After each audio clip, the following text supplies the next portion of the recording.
Good morning, everybody, and welcome back to the show. This is an exciting episode. After 3 years of basically mentally masturbating, trying to figure out who I'm going to vote for in this election, I'm ready to make the announcement.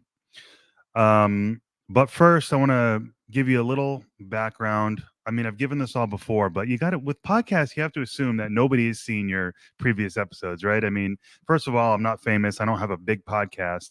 And so that's one thing. But even if I did, I think this podcasting business is much like any other business. It's a what have you done for me lately type of world. And you're only as good as your last episode. And you really have to assume that most people have not seen your previous work. So I'm going to give you a couple quick minutes of background, and then I'm going to get right into the beef, which is why I'm voting for Kennedy. So let me start with a quick story from when I was 16 years old. I was in the backseat of my friend RJ's car, or RJ's dad's car. We were in the parking lot for a grocery store. Who knows why? But his dad, nice guy, working blue collar guy. He was in like the Christmas tree business. I think he was in landscaping. It's a seasonal business guy. Good guy. And he was trying to convince me that the Bible was real. At that time, I'm an atheist skeptic, and he's trying to make the point to me that the Bible is accurate history. And I said, "What are you? That's crazy, man. It's stories trying to shape our morality." That whole obvious basic argument that atheists make. And his counter argument to me was, "Did you watch the Yankee game last night?" I said, "No." He said, "Who won?" I said, "Well, the Yankees." He said, "How do you know?" I said, "I heard about it in the news." He goes, "Well, how is that any different from the Bible?" So, I mean, I was rolling my eyes. And all these years later, I find myself drifting closer to, I do believe in God. Let me say that. But closer to organized religion than not believing in organized religion. Organized religion is kind of a separate thing, but I am no longer an atheist. I am close. I believe in God. I just do. I don't know why, okay, or what caused me to change, but I was that person in high school and in the early years of college that would convince people, try to convince people. It's just, come on, man, use your brain. Stuff's made up. But that isn't who I am anymore. So I just wanted to open up by telling that story because I have always been interested in what's true and what's important. And I poo pooed religious studies for so long, and I no longer do that. Yeah. So, and in high school, around that time, I started having interesting conversations with this kid Andrew, who was a year or two older than me, and we would smoke pot. And he was a Bush supporter. I was not a Bush supporter because I come from a progressive home, and so these conversations were really the first conversations I had that would inspire this podcast. And then watching a documentary on Netflix. I don't know if it's still on Netflix, called Best of Enemies, featuring the debates in the 60s between, I think it was 68, between William F. Buckley and Gore Vidal. You have to watch Best of Enemies, the documentary, if you haven't seen it. Extraordinary. Two guys with powerhouse intellects, opposing points of view, coming together for the first time on TV, doing the real first political debates. It was extraordinary. So that documentary, that upbringing, all influenced me to be where I am today. And another reason why I'm here today is because, you know, for so long, and this is, I got to take personal responsibility. I don't have time in this episode to go into my whole childhood and why I ended up being depressed for like a second. It's back. It was all bad. And I was on the sidelines of life for so many years. And that created a lot of unhappiness. And Jordan Peterson talks about that a lot. That's why I really respect him, and his message really resonates with me. His message being, if you're aimless, if you're actionless, you're gonna pretty soon end up in a in your own personalized version of hell. And that's where I was for so long. So that's why it's kind of a miracle that I ended up getting into law school, completing law school, and I still have to pass the bar exam. I would have passed it the first time, but I didn't study adequately, and so here I am now again, getting ready to take it in July. It's not necessary for my job. I'm a construction manager. I have a good, solid, safe job, but this is a feather in the cap that I'm looking forward to getting. But yeah, add all of that together, and I was just very unsure of who I am and what I believe in and what I want to do with my life. So this podcast, when I was in my final year of law school, studying critical race theory during the Trump era, during a pandemic, it just became too much. And I said, okay, something's got to give. I got to do something to figure out who I am, what I want to be, what I believe in. So Searching for Political Identity was born. And I've connected with some amazing, really amazing thought leaders over the years. And so grateful to all of them and to the people who have listened and shown interest in my journey. So the journey's not over. It's in fact just beginning. But I have settled on Kennedy, and I'll tell you why in a minute. So, like I said, in another episode, I'll go into my childhood a little more. But suffice to say, for the moment, I grew up in a progressive home. My dad's a very smart, very well read man, and he's a fierce progressive, at least with economics. Bernie, hardcore Bernie guy. My uncle Richard Eskow is an amazing progressive thought leader. I mean, literally one of the most respected and frankly well known progressive thought leaders in the world, with his radio show, podcast, and newsletter called The Zero Hour. Now, coming from that home and coming from the East Coast, I mentioned that I work for a construction company. I don't want to get too deep into this because it's kind of personal. And as much as I want to be like a Howard Stern and be honest, and I am as honest as I can be, I'm going to be honest with you now and say, I don't want to get into this relationship with my employer too deep, but suffice to say, my new favorite phrase apparently, that I have a family connection to the ownership of the company that I work for, and it's a very safe job that I have. And I fell into it by working the construction job throughout high school and college, and I just kept it.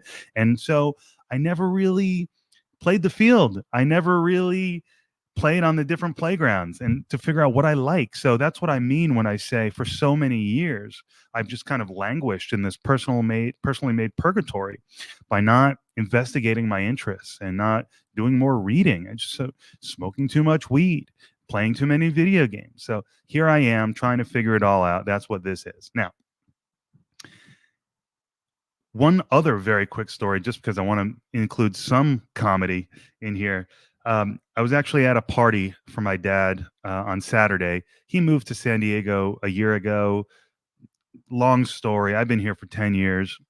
He's out here now. My mom and dad have been divorced for a long time. My dad's still picking up the pieces and trying to get the personal relationship thing back together, but he's a pretty social guy, and so he's made a lot of friends in San Diego, and so he threw a house party and I attended, and mostly people closer to his age that he's met at Torah Study or at this group called the Braver Angels, which is a political group that supposedly is bringing in people from diverse backgrounds and facilitating conversations. And so that's cool. And so I go there and I'm talking, oh, you went to law school? That's great. I said, yeah, I got to take the exam again. Oh, you're going to pass. If you're anything like your dad, you're very smart. Like, yeah.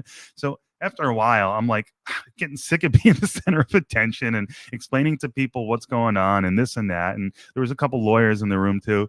And so I went for a joke and I bombed, bro, really bad. Everyone's looking at me and at a certain point I just go, yeah, I'm really smart, because I was just sick of explaining, yes, I graduated from law school. I was like, I thought it might get a laugh and maybe just get people to stop thinking about me. No one laughed. And my dad looked at me and goes, didn't really take, did that one? I go, whew. So trying to be funny doesn't always work out, but I thought that was kind of an interesting story. So on to the beef of the podcast. Yes, I am. So this podcast, on one hand, is a genuine exploration of my political beliefs, and it really is that. I mean, it totally is that. But it's also, as I've alluded to, an exploration of can I do media? Could I be a media figure? Could this podcast be a source of income for me? Could it allow me to quit my construction job, which is great, safe, and the people I work with are like the salt of the earth, and I'm so freaking grateful for it. But it's an opportunity to explore a little bit finally in this middle state of my life. I mean, I guess 34 is not the middle of your life, but come on. People have lived and died. They've fought in wars. They've made fortunes by much younger age than 34. So I am behind schedule. I know that. And that's part of the reason I'm so anxious to get some direction, both in terms of my beliefs and what I want to do with my life. Because I'm not sure that I want to be on a construction site for the rest of my life. In fact, I don't think I want to be.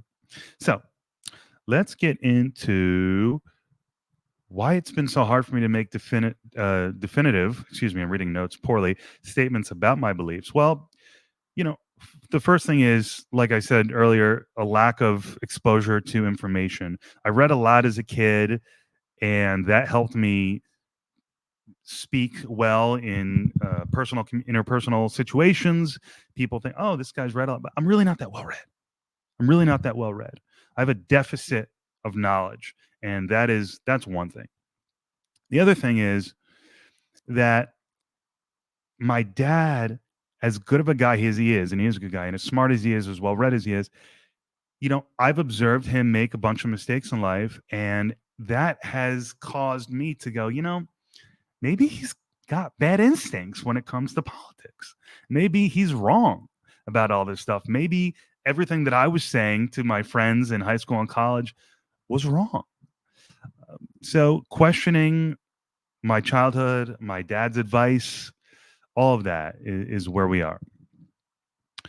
So I want to be inspired by the president. That much I know. I voted for Obama twice. The man was an inspiration. I voted for Hillary because she seemed more competent than Trump. And I thought, you know what? What she lacks in warmth, she makes up for in intelligence and experience. And that's enough of an inspiration for me. Okay. I voted for Biden. This was the first time I was not inspired by the candidate. Joe Biden did nothing to inspire. The only thing he did was try to speak to our better angels and make the argument that Trump didn't do that, and that was pretty successful. He did that. So I said, let's hope that Biden is going to govern kind of like Trump, but without the hard edges. Okay, and so that was the inspiration that caused me to vote for Biden. Well, the reality is, guys, that Biden has not inspired me throughout his term, not by word and not by deed. And I don't mean to be harsh. I don't mean to be disrespectful. And I don't think I am. When I'm saying he just leaves something to be desired. And then you look at the results of his presidency, and I'm not a journalist. I'm not going to list them. You can make your own decisions on how you feel about the state of the country and the state of the world under Biden versus Trump. The fact is that I think we had a better situation under Trump. Another thing is that Biden said, and Dean Phillips, who was running briefly against Biden, called Biden out on this. He said, if not explicitly, there was definitely an implicit promise when Joe Biden ran the first time that he would be a one-term president. And he's running again, and he's really old, and he's not that sharp, and he doesn't seem to have many convictions that he stands on. So it's just like, no, man. And then his number two in command, and I don't mean this to sound disrespectful either, but she's not inspiring. She doesn't inspire me. She doesn't inspire confidence. She doesn't inspire faith. She doesn't inspire anything, really. She just cackles. All right, that was rude. I apologize, but I'm just not in love with Biden or Harris. So that's kind of the big picture overview of the feelings of why I'm not feeling Biden. But when you dig into the issues, and I said I'm not going to go forensically into them, and I won't, but I'll just mention a few briefly, like gender affirming care. This is a very controversial topic. As I mentioned in my last episode when I was talking about libertarian politics, and as I've learned about them in the last year, and I've interviewed presidential candidates and learned about the internal dynamic. The biggest internal conflict in the Libertarian Party has to do with gender affirming care to minors.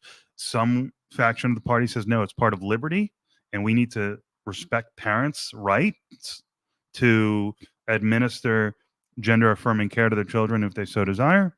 And the other wing of the party says, no, we believe in liberty, but we don't believe in child abuse. And so, I'm not ready to say that gender affirming care is child abuse, put end quote Brian Escow, but I will say that I'm not comfortable with it, and I lean towards the view that care for, if you want to change your gender, if you want to change your gender, that's something you should do after you've reached the age of maturity. Now, the counter argument, of course, is no, it's cruel if you really believe that trans people, exist and should be respected. How cruel is it to force someone to go through a puberty that they don't align with, agree with. I understand that statement, but I'm just telling you the honest, gun to my head reaction is I'm not comfortable with gender affirming care. And Biden he doesn't say much about the topic. He just says inclusion, inclusion, inclusion, inclusion. It's like, do you believe in anything? And then a quick note about pride. Guys, I'm not a bigot. I'm open minded, but I will admit that I don't like pride flags. I like the idea of American flag. I don't like this nude marching. I agree with Dave Smith, who's on the conservative gender affirming care child abuse side of the Libertarian Party, when he says, this isn't a march for your rights when you're nude bicycling through the town so kids can see you. This is decadence. We have a problem with decadence in our society. I think that's accurate. And we're losing sight of objective reality, of truth, right? And so that brings religion back into the question, like, what is true, guys? What is real? I'm not saying Catholics are right, Jews are right, Muslims are right. I'm saying as we've taken religion out of society, we seem to be losing track of any sense of objectivity. That's really strange to me. So I don't like how Biden doesn't have much to say other than include everyone. It's like, well, do you think, and here's my question, is there another, excuse me, is there another frontier of the culture war after this conversation about trans rights? It's like, because at what point do you say, okay, we're done being inclusive? Like we need to exclude certain behaviors in order to have a functioning civil society. I don't know. It just seems like there's no sense of direction from the Biden camp on that issue, and I'd like to hear it. Then you go to AI. AI is very scary. I just saw a commercial for a program that, in the way that I'm reading notes, okay, now my eyes, AI will automatically make eye contact. That's terrifying. That is terrifying to me. I mean, what is real? What is real? We're living in a time, even without AI, we're questioning what's real, but AI is accelerating that conversation exponentially, and it's really scary. I want someone who understands that. So put a bookmark in that point, and when I get to Kennedy in a second. Immigration. I'm not an expert, guys. I'm not a Pulitzer Prize winning journalist. I'm just saying looks a little fishy to me when Biden plays the victim and says, oh, Congress didn't pass this immigration reform. And so now 6 months before an election, I'm going to do this draconian, Trump-like maneuver. No, you're just playing politics. It's pathetic. It's obvious. And I don't think it's right.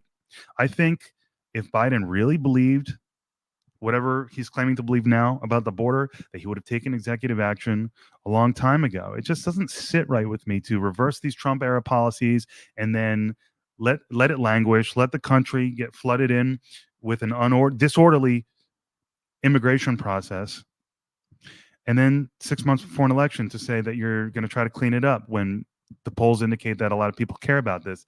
I don't like it. It doesn't show leadership. It doesn't show vision. So talking about Kennedy, he does inspire me. Why? Because he's got a tremendous intellect. This guy has an Obama level intellect, and he is exposing himself, not in that way, but he's exposing himself to all kinds of media, and he's been doing it, and that's why he's had the success that he's had. He is not afraid to talk with anyone. He will sit down, you name the time, you name the place. This guy's well read. He's got beliefs, he's got convictions, and he's willing to speak. Here's the big thing. Well, they're all big, but he's willing to speak to us as humans, as Americans. He's trying to break the labels that we identify with, this party system. He's talking past that. And so another element of searching for political identity is forget these labels, man. Just tell me what you believe, tell me why, and let me make up my mind. And that's what RFK is doing more than any candidate, Trump or Biden. And I know some people will say, hey, Brian, you're clearly shifting to the right as you get older. What about RFK's concerning stances on abortion? What about his concerning stances on gun rights? And what about the fact that he believes in reparations for Black people? I'll say this. I trust RFK more than the other candidates because everyone's allowed to grow and change their view. And everything I've heard from RFK over the last several months has indicated to me that he is sensitive to the conservative values that I have recently discovered that I have and appreciate. He displays sensitivity to the Constitution, and respect to the Constitution and Trump supporters. And I respect the Constitution, Trump and Trump supporters as well. So I'm not so worried about RFK coming for our guns because of the respect that he has had for the issue. And, he's just been going around saying, hey, that's not my view anymore. And even if it is, I believe that he will articulate such a strong rationale that it might even be persuasive. So let the man, do what he's going to do if he can argue for it intelligently. I don't think that we should be taking people's guns. I do think that we have a mental illness problem in this country. And to put a more finer point on it, RFK has said in multiple interviews over the last several months that he believes that as well. So I'm willing to let him go, give him a pass on that previous issue because it's coming from a place of good intention. And I know the road to hell is paved with bad intentions, and progressives are the cause of all of our problems, blah, blah, blah, blah. And so some people might say, Brian, you're doing it again. You're doing it again. You're going to vote for a progressive to come into office and ruin the country. Well, you know what? This progressive, if that's what you want to call him, is saying all the right things. And he's making his points in ways, again, that land with everybody. And I respect that. So I can't vote for Trump because I've got too many people in my life that mean a lot to me and that I respect who hate Trump and think he's a cruel person and a bad person. And I hate to admit that I'm giving away a little bit of my agency, but I am honestly loyal to the people who deserve my loyalty. And flowing from that loyalty is this kind of secondhand disgust with Trump. Now, I'll admit, if I didn't have this loyalty and I was just operating in a vacuum, and Kennedy, and even if I still had this loyalty situation going on and no Kennedy, maybe that in that case, I would say, you know what, if it's Trump or Biden, I got to vote Trump. But it's not Trump or Biden. We have Kennedy. And so I'm voting for Kennedy because I can't vote for Trump. I really want to vote for Trump, even though I'd rather have Trump than Biden. I would. I'm voting for Kennedy because Kennedy inspires me with his intelligence, his vision, his willingness to talk to anybody. He's doing it, man. He's doing what you need to do to get elected president. And I'm just inspired by it. And Biden, with all due respect, sir, I would rather have Trump back in office than another Biden term. I'm not afraid of all the things that the left tells you to be afraid of with another Trump term. I mean, have we not learned, people, that they're fear mongering about Trump? So all that is just like makes me want to vote for him more. But we have this option in Kennedy, and I don't know, guys. If he has no chance based on history. He has no chance. And the only effect I'm having by voting for him is helping Trump. Well, I live in California, so it's kind of irrelevant. But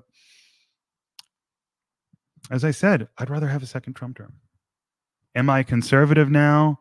Or has the left just gotten a lot further left? And, that meme where I've stayed in the same place, but now I'm on the right because this political spectrum has changed.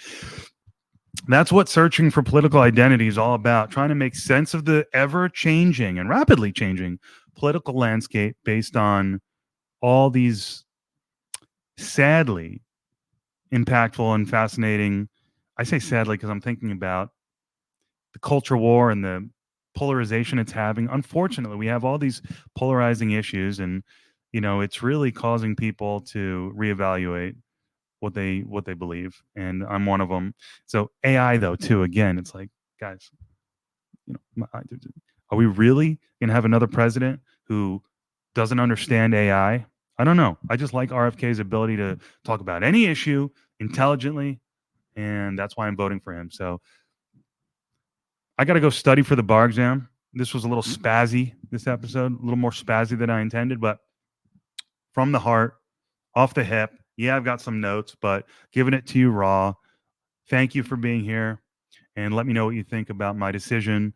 And this is not the end of searching for political identity, rather, it's just the beginning. So I look forward to cultivating a relationship with you, the audience. I've been doing this for 3 years. I'm going to keep doing it until I decide to dedicate myself fully to my construction job once again, or go the lawyer route, or do something else. But this is a therapeutic endeavor for me as much as it is a genuine political effort. And so that's what I'm doing. And I thank you for being here, and I hope you have a great week. Adios.